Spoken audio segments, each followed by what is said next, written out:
बिस्मिल्लाहिर्रहमानिर्रहीम। अस्सलाम students, how are you all. आज हमारा लास्ट लेक्चर है इस चैप्टर का, जिसमें हम लोग अपना इस चैप्टर का ग्रामर एंड वोकैबुलरी का पोर्शन डिस्कस करेंगे। इस चैप्टर के जो ग्रामर एंड वोकैबुलरी पोर्शन है उसमें प्रेपोजिशन को डिस्कस किया गया, उसके टाइप्स को और पास्ट टेंस को। ठीक है, पास्ट टेंस को हम लोग नहीं करेंगे क्योंकि हम लोग उससे प्रीवियस लेक्चर्स में काफ़ी डिटेल से कर चुके हैं। आप लोग को जस्ट उसे एक बार गो थ्रू कर लें तो आपको समझ आ जाएगी। जैसे हम प्रेपोजिशन के टाइप्स पढ़ेंगे, ठीक है, इसकी एक एक्टिविटी थी आपकी बुक में, उससे हम लोग सॉल्व करेंगे। ओके, देखें कि प्रेपोजिशन हमारे पास क्या होता है। बेसिकली प्रेपोजिशन हमारे पास एक ऐसा वर्ड होता है जो कि हमारे हमें नाउन और प्रोनाउन के दरमियान जो एक रिलेशनशिप होता है उसको शो कर रहा होता है। ठीक है, और जो प्रेपोजिशन यूजली नाउन और यूजली नाउन और प्रोनाउन से पहले आता है। ठीक है, यानी कि पहले प्रेपोजिशन आता है देन नाउन और प्रोनाउन आते हैं। And other word in a sentence. ठीक है, नाउन और प्रोनाउन में रिलेशनशिप को शो करता है और बाकी वर्ड्स में जो रिलेशनशिप होता है उनको शो करता है। It often tell us about, ये हमें वक्त के बारे में, जगह, डायरेक्शन, मैनर के बारे में बता रहा होता है। एग्जाम्पल देखें, the book is on the table. अब ऑन हमें हमें बता रहा है ना कि बुक जो है वो टेबल के ऊपर पड़ी है। इसी तरह ही केम आफ्टर लंच, यानी कि वो लंच के बाद है, तो ये हमारे पास एक टाइम प्रेपोजिशन है। ठीक है, she walked to the market. Okay, अच्छा, अब हम लोग इसकी टाइप्स पढ़ेंगे तो आपको अच्छे से समझ आएगी।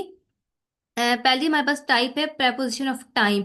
These show the time something happens. ठीक है, यानी कि टाइम को शो कर रहा होता है। ये जो preposition ऑफ टाइम होता है इसमें हमारे पास एट आ जाता है। ही केम एट 5 PM। ठीक है, on, she arrived on Monday. इसी तरह दे मेट इन दिसंबर। इन, अब यहाँ पर हमारे पास preposition ऑफ टाइम है। We left before sunrise. He called after dinner. I have been here since 2020। ठीक है, नेक्स्ट देखेंगे हमारे पास preposition ऑफ प्लेस। ये हमारे पास लोकेशन या पोजीशन को शो कर रहे होते हैं, किसी भी चीज़ की लोकेशन या पोजीशन को इंडिकेट कर रहे होते हैं। कौन? preposition of place. अब यहाँ पर देखें एट ऑन। अच्छा, एट ऑन इन हम लोग ऊपर भी पढ़ चुके हैं, लेकिन अब ये सेंटेंस पे डिपेंड करता है। अब देखिए ऊपर सेंटेंस था कि ही केम एट 5 PM। अभी देखिए ये टाइम बता रहा है, तो यहाँ हमारे पास एट जो है preposition ऑफ टाइम है, लेकिन अब यहाँ पर देखिए he is at the door, तो ये हमारी पोजीशन बता रहा है ना, लोकेशन बता रहा है, पोजीशन को शो इंडिकेट कर रहा है। तो यहाँ पर अब एट हमारे पास preposition ऑफ प्लेस है। ठीक है, तो इस सेंटेंस पे डिपेंड करता है कि सेंटेंस में किस तरह से यूज हो रहा है। इस तरह ऑन देखें, the keys are on the table. Okay, in, she lives in Karachi. Under, the cat is under the bed. Okay, over, the picture is over the sofa. And behind, he stood behind the tree. अब ये सब जितने preposition सब हमारे हमारे position और location के बारे में बता रहे हैं, नाउन के। So these are preposition of place. Next हमारे पास आता है preposition ऑफ डायरेक्शन। ये बेसिकली हमारे पास शो कर रहे होते हैं मूवमेंट किसी भी चीज की from one place to another. जैसा कि देखे कि he went to the park. Okay, she went into the room. अभी हमारे पास मूवमेंट को शो कर रहे हैं ना, तो the cat jumped onto the bed. He came out of the house. So these are preposition of direction. Next हमारे पास आता है preposition ऑफ स्पेस, और ये हमारे पास जो है ना स्पेस, ये भी हमारे पास पोजीशन एंड डिस्टेंस। ठीक है, लेकिन दीज डिस्क्राइब स्पेस रिलेशनशिप को बता रहे हैं, जैसे कि डिस्टेंस के बारे में या रिलेटिव पोजीशन के बारे में। एग्जांपल देखें कि the school is near the bank. ठीक है, एग्जांपल्स बहुत इजी से आपको क्लियर समझ आ रहा होगा। He lives far from the office. The shop is next to the cafe. And the park is between two building. ठीक है, ये सारे अब देखिए हमें डिस्टेंस के बारे में बता रहे हैं या फिर पोजिशन, रिलेटिव पोजिशन के बारे में बता रहे हैं। So these are the preposition of space.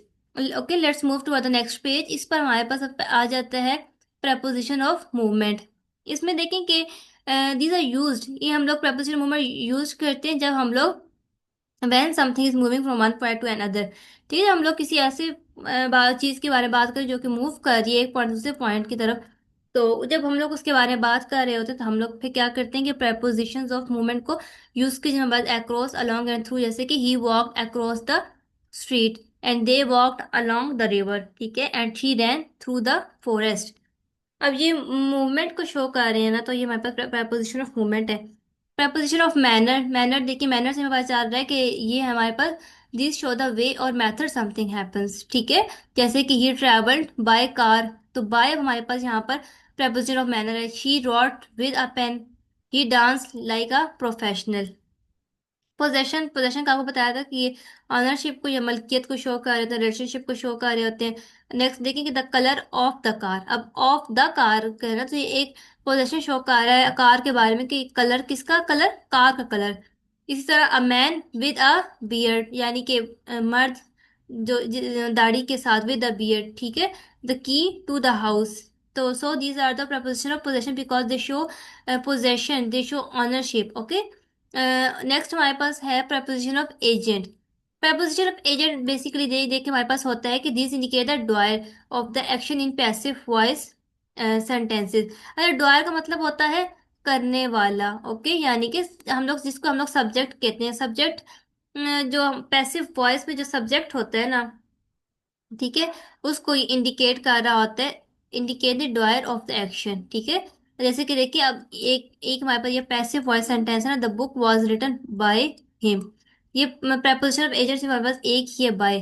तो ठीक है, ये पैसिव सेंटेंसेस में जो है ड्वायर ऑफ द एक्शन को इंडिकेट कर रहा होता है, जैसे कि the book was written by him, तो बाय यहाँ पर हमारे पास क्या है, एजेंट, प्रपोजिशन ऑफ एजेंट है। प्रपोजिशन ऑफ कंपैरिजन आपको पता है कि कंपेयर करने के लिए यूज होता है टू थिंग्स को, जैसे कि लाइक आ जाता है एज और देन। एग्जांपल है कि he is like his father, अब कंपेयर किया जा रहा है ना, she sings as well as her sister, she he is taller than Ali, okay. Next देखिए प्रपोजिशन ऑफ पर्पस, यानी कि रीजन। तो इसमें बेसिकली जो है रीजन को शो किया जा रहा होता है, पर्पस को शो किया जा रहा होता है किसी भी नाउन के। This gift is for you, ठीक है, शी स्टडीज टू गेन। अब देखिए पर्पस बता रहे हैं कि वो क्यों पढ़ती है, to gain knowledge, knowledge gain करने के लिए पढ़ती है, एक रीजन बता रहा है। The game was cancelled because of rain, ठीक है। So because of, to and for are the prepositions of purpose. Next मैंने देखिए आपके लिए ना एक टेबल बनाया है, आप लोग एक बार उन्हें देख के देन आप लोग जस्ट इस टेबल को भी रिवाइज कर लेना तो इनफ है, ठीक है। लेकिन एक बार आप उसको एक बार पढ़ ले ताकि आपके कॉन्सेप्ट क्लियर, इस बार आप इस टेबल को कर लें। देखिए कि ये सारे मेरे पास आ रहे हैं टाइम। अब देखिए एट ऑन ऑन। अब देखिए सेम सेम भी हो सकते हैं, लेकिन फिर ये क्या है कि ये सेंटेंस पे डिपेंड करता है कि वहां पर ये preposition टाइम को इंडिकेट कर रहा है या प्लेस को इंडिकेट कर रहा है, ठीक है। सो आपने ये रट्टा नहीं मार लेना कि एट सिर्फ जो है preposition ऑफ टाइम ही होता है, preposition ऑफ प्लेस नहीं हो सकता, ओके। कंफ्यूज नहीं होना इनमें। ये अब देखिए अगर इन डायरेक्शन के बताए मैं, preposition of direction, space, movement, manner, आप लोग एक बार यहाँ से देख लें, ये टेबल आप लोग कर लें तो आपको ना काफी हद तक समझ आ जाएगी, ठीक है। ओके नेक्स्ट, ये एक एक्टिविटी आप लोगों की बुक में ही थी। ये दो पैसेजेस दिए गए हैं और साथ में उन्होंने ना पैरेंथेसिस में इन्होंने आप लोगों को दो प्रेपोजिशन दिए और उन्होंने कहा है कि चूज द करेक्ट प्रेपोजिशन, ठीक है। अब इसको हम लोग पढ़ लेते हैं। ये ओरिजिनल जो है वो पैसेज था और ये करेक्टेड है। John John Doe who graduated from the University of North Carolina, ठीक है। ऑफ द नहीं होगा, फ्रॉम द होता है। 2 years ago he is now doing graduate work in engineering at Georgia Tech, ठीक है, on engineering in, he expects to receive his minor degree in next June, okay, in next June। देखिए यहाँ पर था he expect to receive his master degree, okay, by और in. अच्छा, तो यहाँ पर इन होगा, यूज होगा in next June. After that he plans to accept a job as ah, ठीक है, एज। अब यहाँ ये एज यहाँ पर आपको पता है कि एज वो compare, sorry preposition of comparison है, कंपेयर किया जा रहा है, एज यूज होगा, लाइक यूज नहीं होगा, ठीक है। सो नेक्स्ट हमारे पास technician with an oil company in South America. ये आप लोग जब सेंटेंस पढ़ के हमें इजीली समझ आ जाती है कि अब यहाँ पर कौन सा preposition जो है वो सेट हो रहा है। Jim was walking across our campus at noon when he met a friend whom he had not seen since the summer, okay. अब देखिए अक्रॉस आएगा, ओवर नहीं है, आर कैंपस एट नून, ठीक है, इन नून नहीं, at noon. when he met a friend whom he had not seen since summer, they stopped in front of the gymnasium and sat down on the steps, okay। after they had talked for about 10 minutes, okay, for use होगा क्योंकि हमें एक exact time बता दिया गया। Jim said I must go to Jefferson Hall this semester, okay। Why don't you drop by some afternoon, afternoon after classes, ठीक है, over classes नहीं, आफ्टर क्लासेस होगा। ये आप लोगों की एक्टिविटी थी छोटी सी जो जिसे हमने डिस्कस कर लिया, और आज आप लोग का चैप्टर जो है खत्म हो गया इंशाल्लाह। From tomorrow we will start our next chapter that is poem the sea, okay. So इंशाल्लाह we will meet in the next class, तब तक के लिए अल्लाह हाफिज।